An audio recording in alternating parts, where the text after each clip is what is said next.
வணக்கம். நான் தான் தினசரி படத்துடைய இயக்குனர் சங்கர். முதல்ல அவங்க எல்லாருக்கும் வந்ததுக்கு ரொம்ப ரொம்ப நன்றி சொல்லிக்கிறேன்.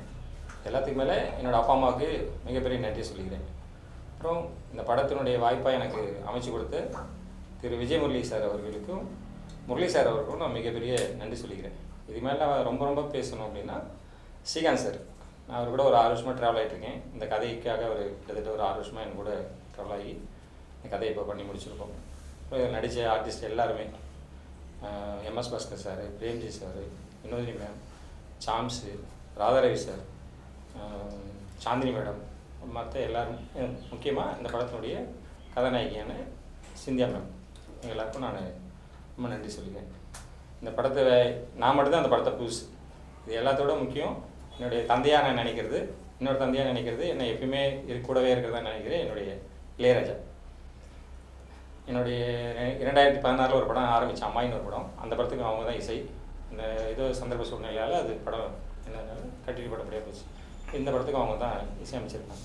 மற்றபடி cameraman Rajesh Yadav sir, NP Srikanth editor, எல்லாருமே பெரிய பெரிய டெக்னீஷியனாக தான் இந்த படத்தில் நான் கையாண்டிருக்கேன். நண்பர் ஆர்ட் டேரக்டர் வந்து ஜான் பிரிட்டோ, எல்லாம் சேர்ந்து ஒர்க் பண்ண ஒரு படம். இன்றைக்கி படமாக பார்த்தேன். நிஜமாக நான் ஒரு படம் பண்ணும்போது படம் எப்படி நான் திரையில் பார்ப்பனோ அப்படி தான் என் படத்தை பார்த்தேன். என் படமாக நான் பார்க்கல. எந்த படத்தை பார்த்தாலும் அது நல்லா இல்லைன்னா நான் ஓட்டுவேன், நல்லா இல்லைன்னா சத்தியமாக தூங்கிடுவேன். அப்படி தான் இந்த படத்தையும் நான் பார்த்தேன். எந்த இடத்துல நான் தூங்குவேன், எந்த இடத்துல இருப்பேன். நிஜமாக சொன்னேன், எனக்கு படம் ரசிக்கிற தன்மையில் தான் அந்த படம் இருந்துச்சு.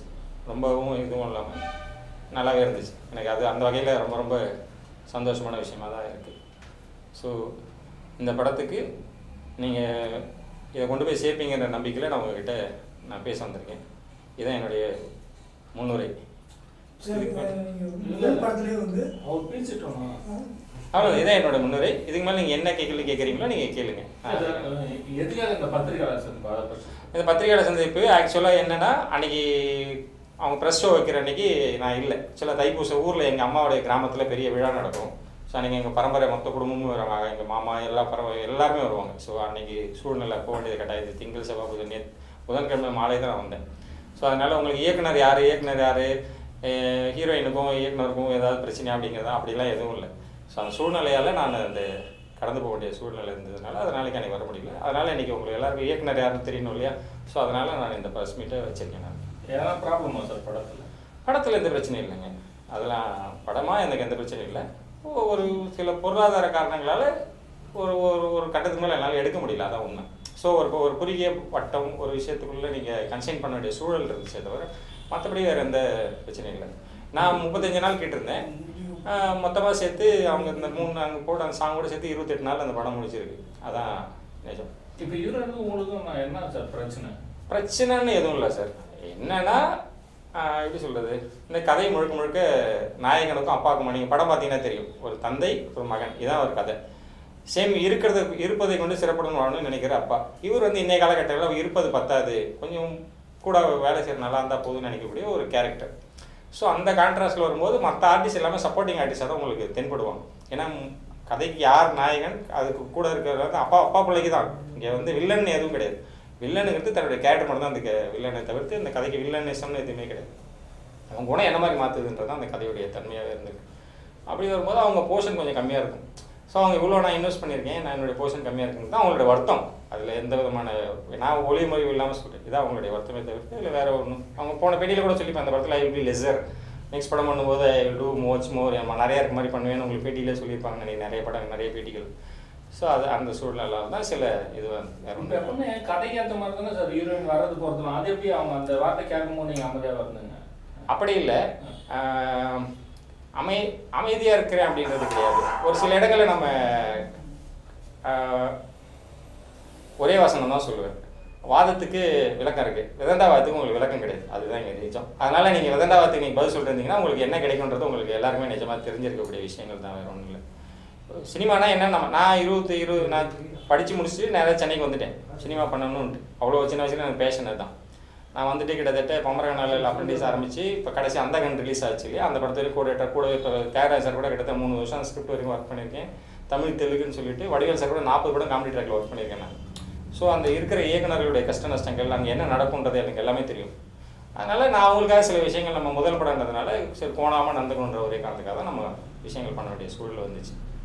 சரி, நீங்கள் முதல் படமே வந்து சொன்னீங்க, ஏற்கனவே ஒரு படம் பண்ணியிருந்தீங்க. ஏன்னா இளையராஜா மாரி ஒரு லெஜண்ட் கிட்ட நீங்கள் ஒர்க் பண்ணுறது, அது என்ன மாரி ஒரு அனுபவமாக இருந்துச்சு, என்ன மாரி ஒரு சப்போர்ட்? நான் அவர்கிட்ட ஒரே ஒரு வசனம் தான் சொன்னேன். இந்த உலகத்தில் எனக்கு ஒருத்தர் பிடிக்கும், அது உங்களை மட்டும் தான் பிடிக்கும்னு சொல்லியிருக்கேன். இதுக்கு மேலே எனக்கு சொல்கிறதுக்கு வேறு எதுவுமே கிடையாது.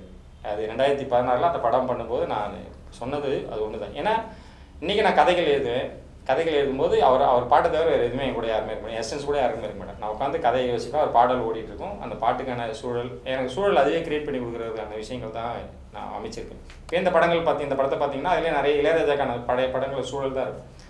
அந்த சூழல் நான் உருவாக்கி தான் அந்த அவருக்கு ஒரு விஷயத்தை கேட்கும்போது நமக்கு இது இப்படி இருந்தால் அதை காட்சிப்படுத்தினா எப்படி இருக்கும் அப்படின்னு தான் இளையராஜாவுடைய பாடல்களாக இருக்கும். நீங்கள் கேட்பீங்க, நல்லது கெட்டது எல்லாத்துக்குமே நம்ம அது அவர் கூட தான் நம்ம பயணிச்சுட்டு இருக்கோம். இல்லை எனக்கு அவர் கூட இருக்கும்போது அது வேற ஒரு உலகம். இந்த படங்களில் இருக்கக்கூடிய சில வசனங்கள், முக்கியமான வசனங்கள்லாம் அவர் ஸ்டூடியோவில் நான் உட்காந்து எழுதுனது. ரெக்கார்டிங் போய்ட்டு இருக்கோம் இல்லை, நான் ஸ்டூடியோவில் உள்ள உட்காந்துருக்கேன். ஒரு தடவை கேட்டால் கிராஸ் பண்ணுவோம், என்னடா பண்ணிருக்கேன்னு கேட்டார். வசனம் எழுதிட்டு இருக்கேன் பண்ணேன், சரின்ட்டு போயிட்டாங்க. இந்த மாதிரியான ஒரு அனுபவம் எனக்கு அவர் கூட இருக்கும்போது எப்படி சொல்கிறது, ஒரு சன்னிதானத்துக்குள்ள இருந்தால் எப்படி இருக்கும், அதுதான் ஒரு விஷயமா நான் பார்க்குறேன். சார் இப்போ இருக்கிற ஜென்ரேஷனுக்கு நிறைய மியூசிக் டைரக்டர் இருக்காங்க, அவர் கூட ஏன் ஒர்க் பண்ணணும்? ஆனால் இந்த படம் வந்து இப்போது ஸ்ரீகாந்த் சார்லாம் வச்சு பண்ணுறாங்க, அது எப்படி? எனக்கு வந்து எப்படி சொல்லுதுங்க, நான் ஸ்கூல் டேஸில் நான் ரஹ்மானுடைய ஃபேன். ஒரு மெச்சூர் ஒரு கடை தாண்டும் போது, ஸ்கூல் தாண்டி வரும்போது, வேறு படிப்பு வரும்போது இளையராஜா இசை கேட்கும்போது உங்களுக்கு வேற ஒரு பரிணாமத்தில் கொடுக்குது. ஒரு இசை துள்ளல், அது வேற வேற விஷயங்கள் கொடுக்குது. இல்லை என்னால் ஆடியன்ஸ்க்கு ஏற்ற மாதிரி என்னால் அவர்கிட்ட மியூசிக் நீங்கள் இன்னைக்கு இவ்வளோ சொல்கிறீங்க. மாடல் ஆஃப் சென்னைன்னு ஒரு ஆல்பம் நீங்கள் பார்த்துருப்பீங்க. அதில் மற்ற 4 இசையமைப்பாளர்கள் இருந்தாங்க. அதில் யாருக்கு பெஸ்ட்டாக இருந்துச்சுன்னு நம்ம எடுத்து பார்த்தோன்னா உங்களுக்கு அது தெரியும். இளையராஜாவோட இசை நீங்கள் இது வரைக்கும் கேட்காத பரிணாமத்தில் அந்த இசை இருந்திருக்கும். நாங்கள் என்ன கேட்குறோமோ அதை தான் அவங்களால வெளிக்கொண்டு வரணும். நான் ஒரு விஷயம் எனக்கு இப்படி வேணும் அப்படின்னு நான் சொல்லணும், இன்புட் கொடுக்கணும். அப்போ தான் ஒரு கலைஞனுக்கு அதை திருப்பி கொண்டு வரணும். இப்போ நீங்கள் என்கிட்ட ஒரு சீன் கேட்குறீங்கன்னா, ஒரு கதாசிரியர், நான் கதை நிறைய இடம் போயிருக்கேன். போகும்போது அவங்க சார் இப்படி இருந்தால் நல்லா, இன்னும் இதை விட அப்படின்னா தான் எனக்கு ஒரு பெட்டர்மெண்ட் தேடுது. ஒரு கதாநாயகன் நான் கதை சொல்ல போகிறேன். அந்த கதாநாயகன் சார் இதோட எனக்கு யூனிக்கான்றார். நான் இப்போ சொல்லிகிட்டே இருக்கேன் அவர்கிட்ட. உட்காந்த இடத்துல 10 லைன் சொல்கிறேன், 11 லைன் இது யூனிக்காக இருக்குது ஓகேன்னு. ஸோ நம்ம சொல்லணும் அவர்கிட்ட விஷயம். சார் இப்போ வெற்றிமாறன், பாலா சார், மிஸ்கின் அவங்களுக்குலாம் வந்து ஒரு மாதிரி பேட்டர்னில் இருக்கும் மியூசிக்கு.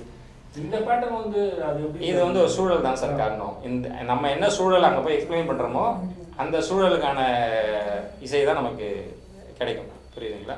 நம்ம அங்கே எக்ஸ்பிளைன் பண்ணுறதுல இருக்குது.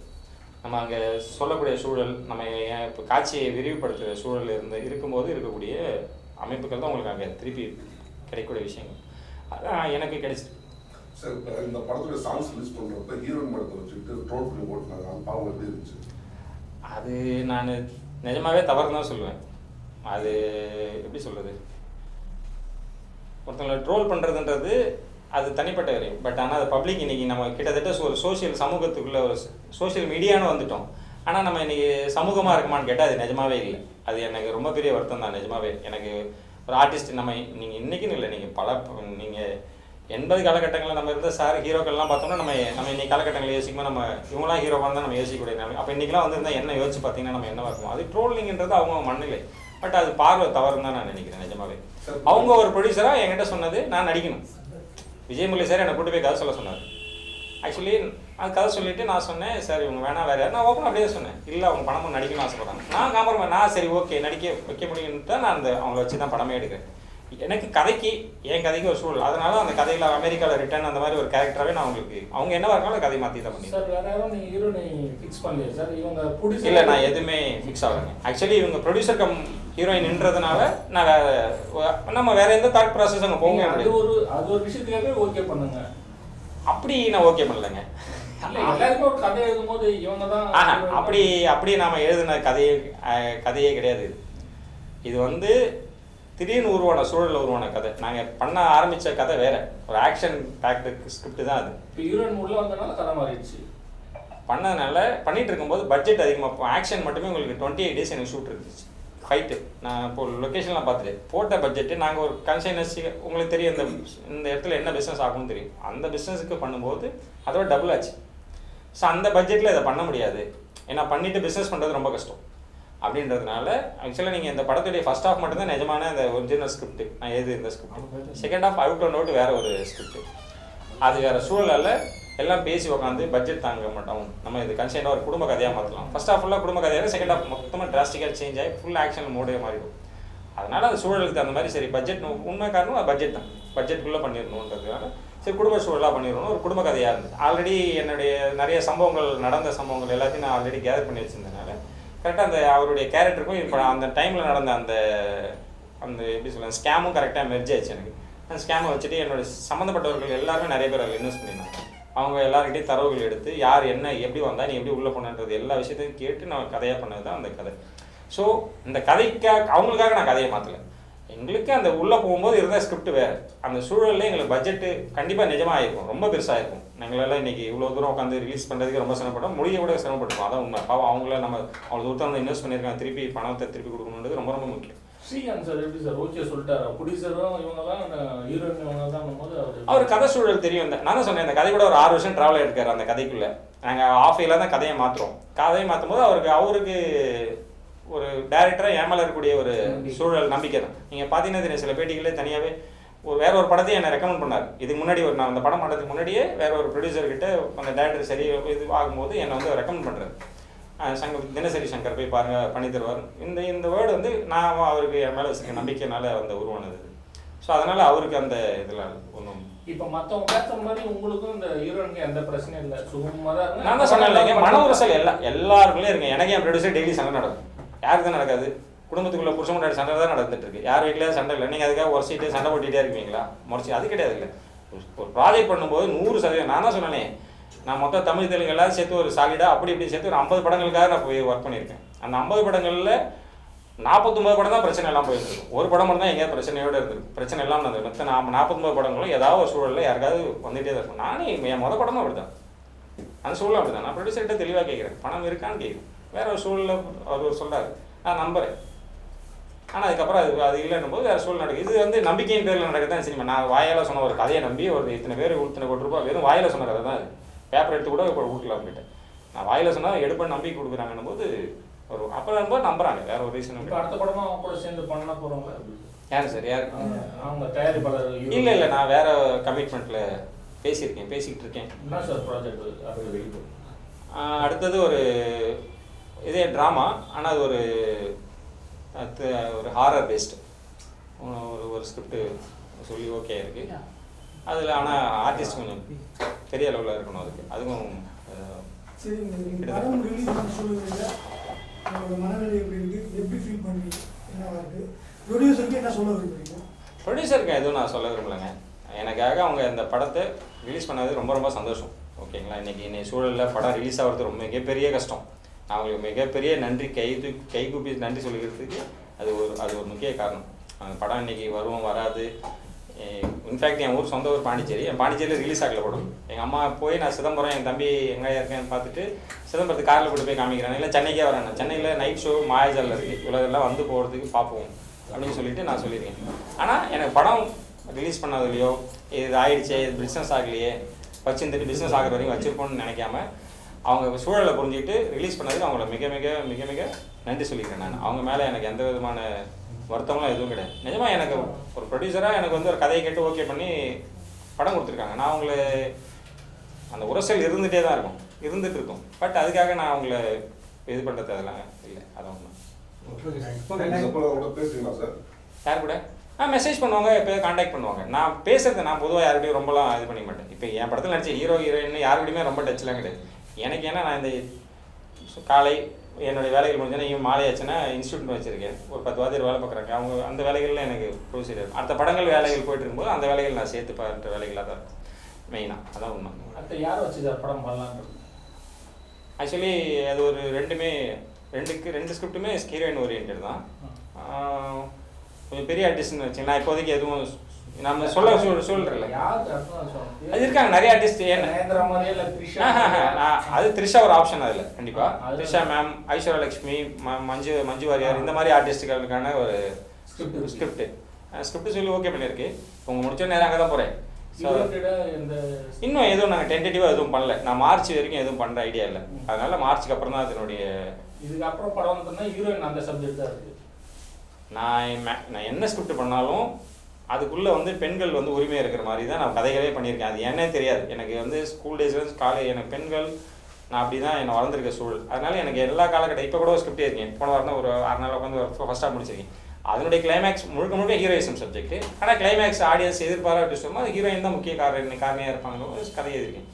பெண்கள் இல்லாமல் நம்ம இல்லையே, தாய் இல்லாமல் நம்ம எப்படி ஒரு ஆண் மட்டும் எப்படி அப்படின்றது என்னுடைய ஒரு ஐடியாலஜி. அதனால் மேக்ஸிமம் ஸ்கிரிப்டுகள் எல்லாமே பெண்கள் பாடுறது ஆடுறது மட்டுமே இருக்கக்கூடாது. எல்லாத்துக்குமான எமோஷன்ஸ், மனுஷன் எமோஷனில் கனெக்ட் ஆனவங்க தான். நீங்கள் டைட்டானிக் எடுத்துக்கிட்டாலும் எமோஷன் தான், அவதார் எடுத்துக்கிட்டாலும் எமோஷன் தான். அதில் அவ்வளோ பெரிய சயின்ஸ் ஃபிக்ஷன் படங்கள் இன்ட்ரெஸ்ட்